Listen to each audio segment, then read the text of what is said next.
When I got my first job at an ad agency, and I actually made more than like $20,000 a year, I spent too much money on art books.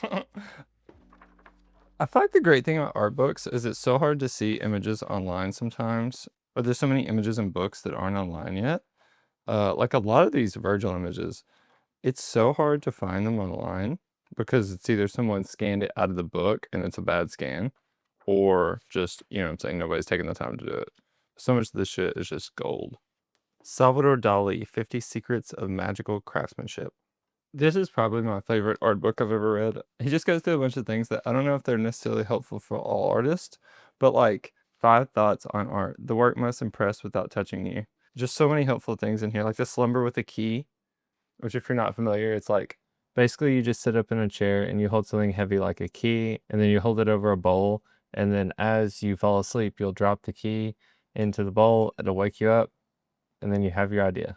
But then like 10 rules for him who wishes to be a painter. Painter, it is better to be rich than poor, so learn how to make gold and precious stones will come out of your brush. Don't be afraid of perfection, you'll never attain it.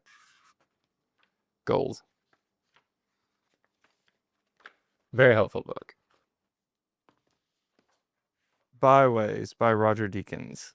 This is just such a masterclass on framing, on composition, on telling a story in a frame, on checkerboard, on patterns of light and dark. He really is just a few on film sets, but not many. Just gold. What an image. The Team Deakins image for the podcast. If you haven't checked out the Team Deakins podcast, watch it if you're curious about film or anything, or making good images. They talk to photographers on there, cinematographers, and just anyone in the film industry or related. Van Gogh, The Complete Paintings.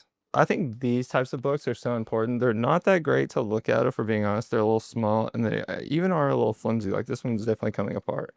But I've just gotten so much use out of it. And for someone like Van Gogh or like Dali or something, or, you know what I'm saying, countless other artists too, they have so much work. It's so hard to find a good collection of like all their images where the color's not just completely fucked, because Van Goghs are so hard to find actual accurate color online. And so it's like, especially if you're like interested in actually studying, just buy the book, look at it. It's like, I've copied so many paintings out of here, like master studies or whatever. And I feel like it's helped me so much rather than just trying to look at the images online, because those are just not good. Yeah, I just feel like these little books are really valuable because like, as long as it holds together, and I'll probably be taping and gluing it back together, but it's like you have a complete artist's work just right here. You know what I'm saying? Like his entire life. So next is KAWS and Warhol. This is the newest book I got, and I got it at the KAWS show at Crystal Bridges. A huge Warhol fan, and huge KAWS fan actually. If you don't know KAWS is a vector artist from New Jersey, and just huge inspiration for the way he uses like commercial work and vector. Like it's just so good. Getting to see Warhol next to KAWS is very, I don't know what to call it. At first I opened the book and I didn't like it as much. Um great images, but I was just like, am I missing something? And I was missing something.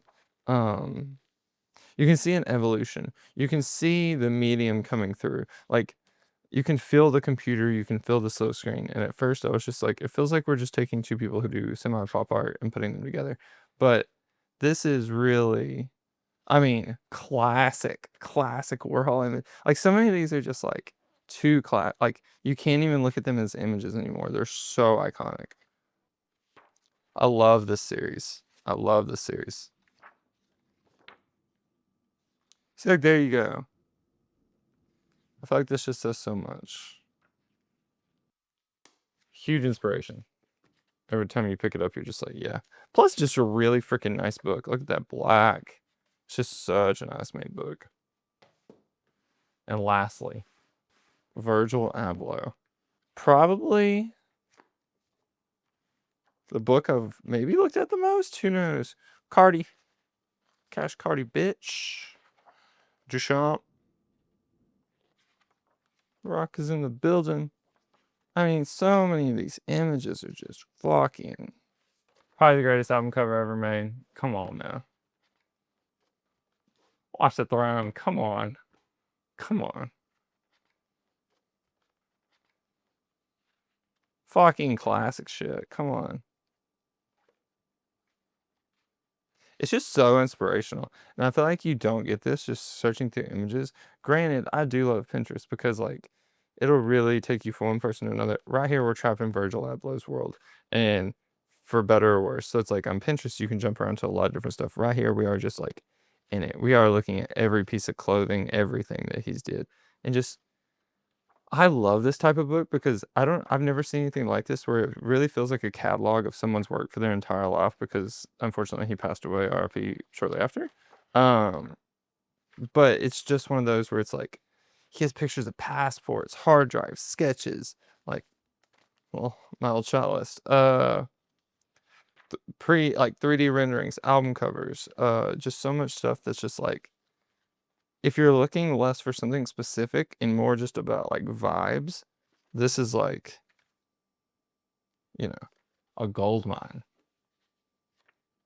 I just really feel like having physical copies of images is really handy, especially if you're actually looking to make images. So it's like, I've just learned so much even about like printing and stuff like that from like the way these books are different books are designed. Like if you compare these two, you go, this is like night and day. This is like encyclopedic and this is like artsy. And I'm not saying one is better than the other, but it's so good just to have like these references around to be like, where did I see that such and such image 5 years ago? And then you have like the physical copy. You're not trying to like hunt back through like dead links and stuff like that. So it's just like, or save images on your computer and deal with all those files. So it's just like, I feel like having physical copies of images is really, really good, especially if you're an image maker. So yeah, these are my 5 favorite art books I own. I'm sure I'll get more and this list will update. We may be able to take maybe the Van Gogh book out and then put something really, really good here. Who knows? Virgil book probably never going away. The Dali book probably never going away. Roger Deakins, I think he's having another book come out, so maybe it'll take the the position of Byways, but I doubt it. That's like I forget how many years, probably like 70 years of work that he's just like been piling into a book. So yeah, I appreciate everybody checking it out and have a good day. Hey, you need some help there? Nope. Got it. Well, it sure doesn't look like it. What you got in there anyway? Nothing. Well, it's obviously something. Kinda looks like a body.